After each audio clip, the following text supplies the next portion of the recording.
So today I want to talk to you about Sadolin Super deck, and it's one of the Sadolin range where it's particularly designed where it's opaque, which means you can't see through it. So it means that it's good for covering over, whereas your normal stains are a little bit see-through. And you can see in this situation we've got today, I've done what it says on the instructions, give it a good sand down, key the surface up a little bit. But also the interesting thing here is, I don't know if you can see, but even those two doors are two completely different colours. And then when you look at the trim, it's quite a red, and they're in quite bad condition. If you look at the top of the patio, you can see the trims that's keeping the glass in. It's a different colour to the frame. So I'm looking to change it to the same colour, and that's what this product's for. So basically you give it a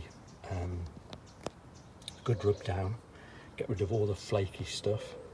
I use my brush as I go along, my dry brush, to get rid of all the dust, and then it's recommended that you just get yourself some methylated spirits on a cloth and go around and use it as like a degreaser.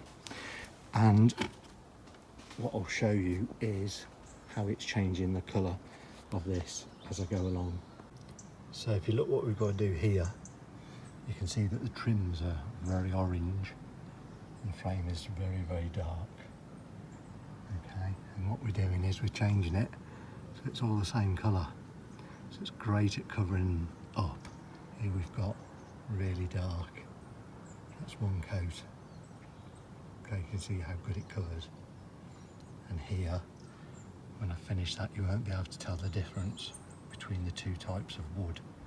So it's brilliant for covering those kind of things up. People ask me about what it is I use for edges and do I use tape and stuff like that. I don't.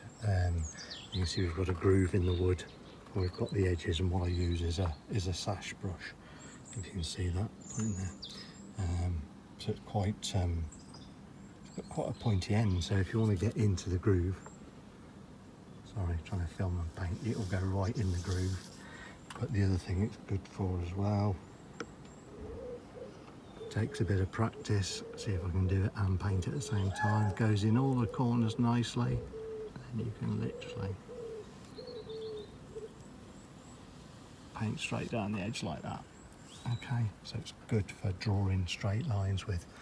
It sits nicely, opens up on the frame. See as you squeeze the brush, so that left hand side there gives you a lovely straight edge as long as you've got enough on your brush.